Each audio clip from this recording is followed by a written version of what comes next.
제가 한때 신앙생활을 할 때요, 직면이라는 말이 유행했던 적이 있었습니다. 정말 하나님을 만나려면 직면해야 한다, 이런 이야기를 계속 했습니다. 직면이 무엇입니까? 국어사전을 보면 어떠한 일이나 사물을 직접 당하거나 접함, 유의어로는 맞닥뜨리다라는 말이 있습니다. 자신의 이 내면의 상태에 대해서 직접 접할 때, 직접 맞닥뜨릴 때, 그때 하나님을 만날 수 있다, 이런 뜻입니다. 그때 이제 한동안 유행했던 책이 영적 가면을 벗어라 라는 책입니다. 가면을 벗고 자기의 내면을 있는 그대로 직면하게 하는 이제 그런 책이죠. 그런데 우리 내면의 상태가 직면하고 싶습니까? 우리 내면이 얼마나 어둡고 더럽습니까? 예레미야 17장 9절에 만물보다 거짓되고 심히 부패한 것은 마음이라 라고 이렇게 이야기하고 있습니다. 그런 내 모습에 직면한다는 거, 이거 참 어려운 일입니다. 그래서 그 당시에 내가 라면, 스파게티, 면 종류는 내가 다 좋아하는데 직면은 싫어한다, 이런 말들이 유행을 했습니다. 아무튼 우리 마음을 실제로 직면할 때, 그때 하나님을 만날 수 있다는 거, 이거는 그 당시에도 참 중요한 메시지지만 이거는 계속되는 중요한 메시지입니다. 우리가 하나님을 어디에서 만납니까? 처음에 하나님이 이 땅을 지으셨을 때는 에덴 동산에서 하나님을 만났습니다. 그러다가 성막이 생겼고요, 성막에서 하나님 만났고요, 이후에 성전이 건축되면서 성전에서 하나님을 만났습니다. 그런데 신약에 와서는 예수님이 성전이 무너질 것을 예고하고요, 그리고 예수님이 성전이 되셨고, 그리고 우리의 마음이 성전이 됩니다. 우리는 마음에서 예수님을 만나게 됩니다. 근데 문제는 우리 마음이 심히 부패했다는 거죠. 그래서 있는 그대로 받아들이기가 어렵습니다. 우리는 우리 마음을 속입니다. 가면을 씁니다. 속이려고 해서 속일 때도 있지만 대부분은 자기의 마음을 속이는지조차 모릅니다. 가면을 쓰고 있는데 지금 내가 이게 가면을 쓰고 있는지, 가면이 나인지 잘 모릅니다. 가면이 진짜 자기인 줄 착각하고 살아가죠. 가면만 잘 쓰면 나는 괜찮고 문제가 없다라고 생각합니다. 근데 문제는 하나님이 속지 않는다는 거죠. 우리 스스로는 속을지 모릅니다. 상대방도 속고요, 본인도 속고요, 심지어 하나님도 사실은 자기도 모르는 사이에 속이려 합니다. 하지만 하나님은 우리의 본질을 꿰뚫어 보시는 분입니다. 우리 가면에 말씀하시는 분이 아닙니다. 가면 속에 있는 정말 우리의 마음 있는 그대로 거기에 말씀하시는 분이죠. 그래서 우리는 우리의 마음에 직면해야지 하나님의 음성이 들린다는 것입니다. 근데 이 직면은 한순간에 완성되는 게 아닙니다. 조금씩 깨달아지는 경우가 많습니다. 그렇기 때문에 한 번 직면했다, 어느 날 은혜 받았다라고 표현할 때요, 직면했을 때 은혜 받았다라고 얘기할 때가 많습니다. 어느 날 말씀을 듣다가 내 내면의 상태가 깨달아졌다. 어느 날 대화하는 중에 내가 이런 마음이었구나 알아졌다. 기도하다가 내 마음의 깊은 곳이 울컥 올라왔다.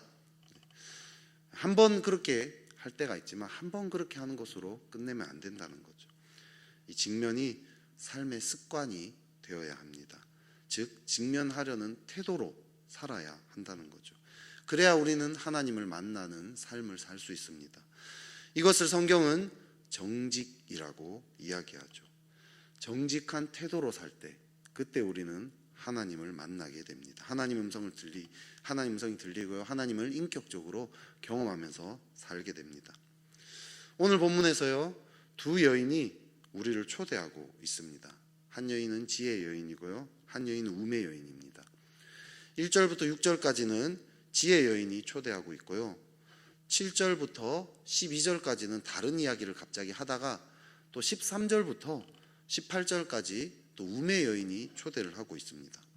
즉 1절부터 6절까지 지혜 여인, 그리고 한참 뛰어나서 13절부터 18절까지가 우매 여인을 나타내면서요, 저자가 의도적으로 비교하고 대조하고 있는 것에 보입니다.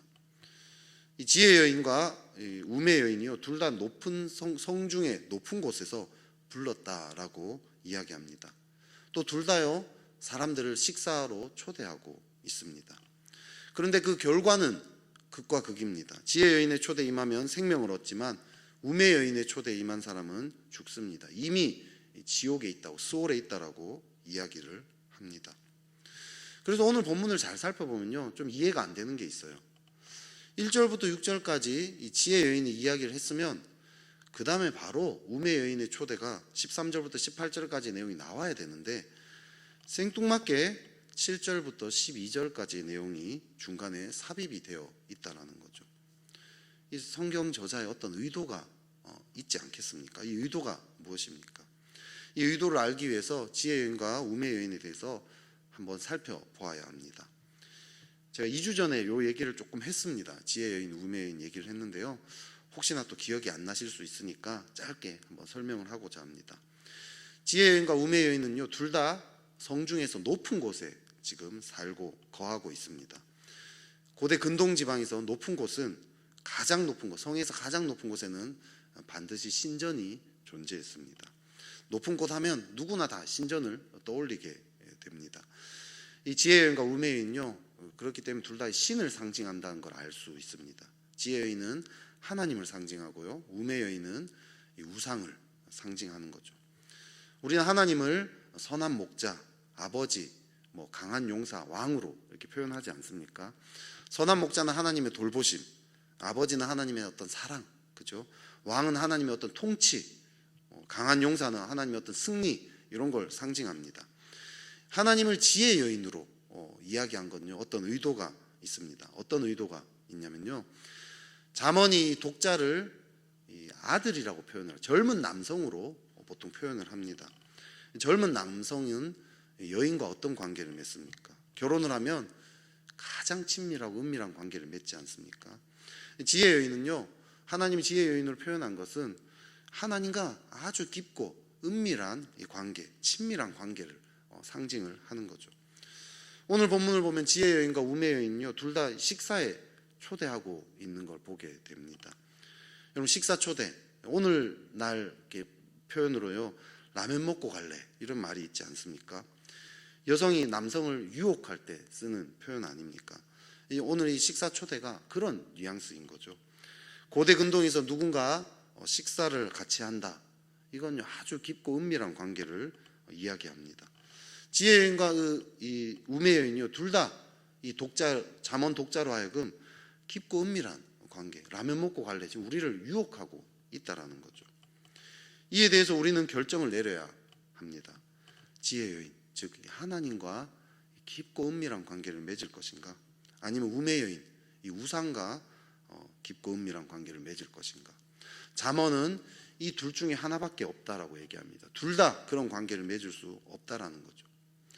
하나님과 친밀한 관계를 맺고 있다면 세상의 이 신, 우상과 그런 관계를 맺을 수 없고요, 또 우상과 깊이 연결되어 있으면 하나님과는 이미 관계가 떨어져 있다라고 이야기합니다. 그 이야기를 하면서 중간에 오늘 7절부터 12절까지의 내용이 삽입이 되어 있다라는 거죠. 내용이 어떤 내용입니까? 거만한 자를 책망하지 말고 지혜로운 자를 책망하라라고 이야기합니다. 거만한 자를 책망하면 오히려 책망한 사람이 미움을 받게 되고요, 하지만 지혜로운 자를 책망하면 그 사람이 너를 사랑할 거다, 이제 이런 이야기를 하고 있습니다. 왜 이런 이야기가 중간에 갑자기 끼어 들어갔습니까? 제가 앞서서 이 직면에 대한 이야기를 했습니다. 우리는 끊임없이 우리 마음을 속이기 때문에 하나님을 만나려면 직면해야 한다라고 얘기했습니다. 하나님과의 친밀한 관계, 친밀하고 은밀한 관계는 우리 마음에서 일어나고요, 그것은 직면을 통해서 일어난다라는 거죠. 책망의 뜻이 무엇입니까? 원어의 뜻은 잘못된 것을 바로잡는다, 이런 뜻입니다. 잘못된 것을 바로잡기 위해서는요, 잘못되었다라는 사실을 받아들이는 것에서 시작이 됩니다. 쉽게 이야기하면 직면해야지 이 잘못된 것을 바로잡을 수 있습니다.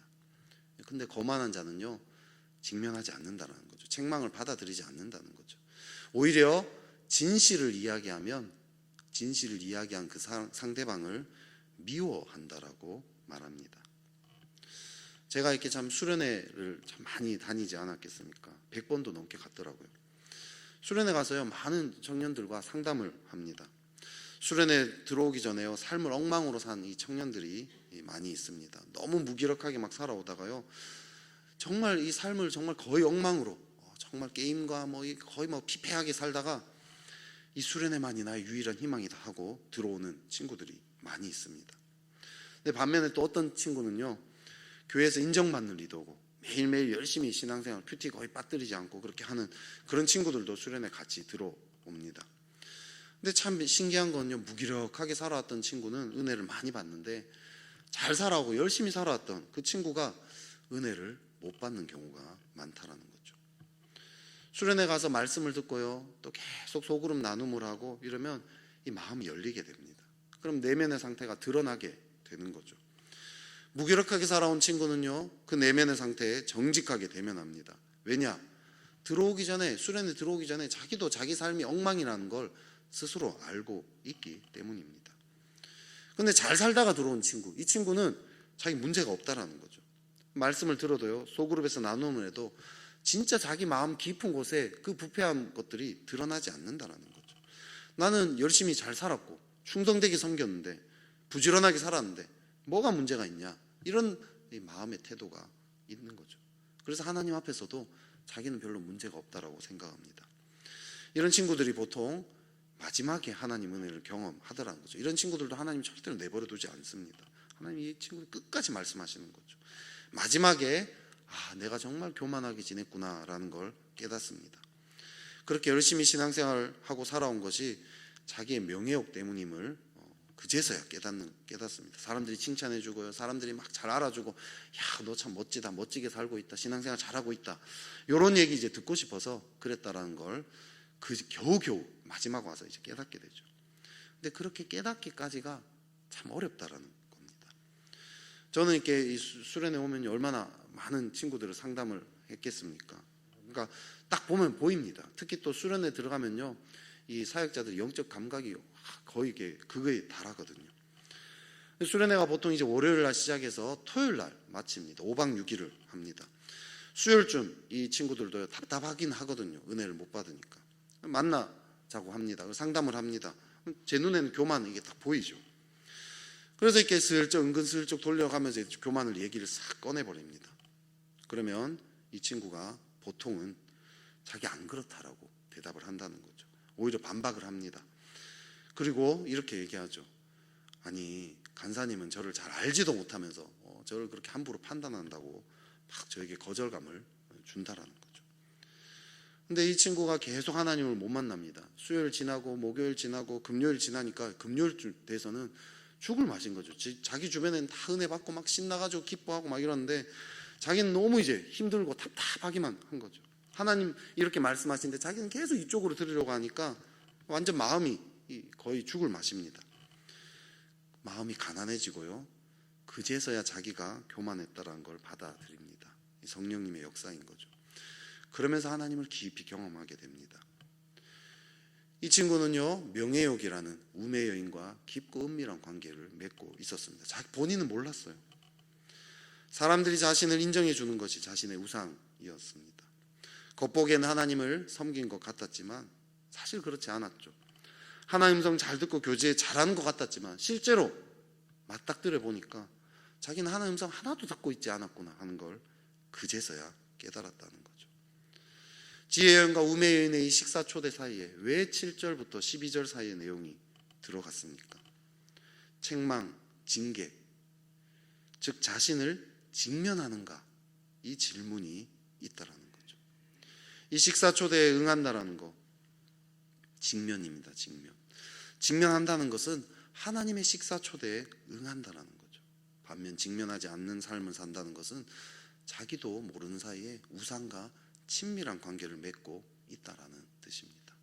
겉보기에는요, 하나님과 친밀한 관계를 맺고 있는 것 같지만 정말 실제로 내 삶의 직면이 없어졌다라면, 하나님 앞에 정말 내 마음의 상태가 정직하게 드러나지 않는다라면, 하나님 앞에 내 내면의 그 어둡고 부패한 상태를 정직하게 대면하고 있지 않다라면 나도 모르는 사이에 우상과 친밀한 관계를 맺고 있다라는 뜻입니다. 하나님 앞에서 나의 내면에 매일매일 직면하면서 살고 계십니까? 하나님의 말씀 앞에 내 마음이 정직하게 드러나고 있습니까? 말씀이 당위적으로 의무적으로 들리는 게 아니라 말씀이 정말 내 마음의 상태를 정직하게 다 밝혀내고 있습니까? 주의 말씀은 내 발의 등이요 내 길의 빛이니이다. 발의 등이 비춰지면 밝게 보이지 않습니까? 빛이 비치면 밝게 보이지, 어둠들이 다 드러나지 않습니까? 기도하고 있을 때 나도 알지 못했던 내 마음들, 나 스스로도 속이고 있었던 그런 내 마음들이 드러나고 있습니까? 그렇다면 하나님의 식사 초대에 잘 응답하고 있다라는 뜻입니다. 하지만 그렇지 않다라면 나도 모르는 사이에 우상을 섬기고 살고 있다라는 뜻입니다.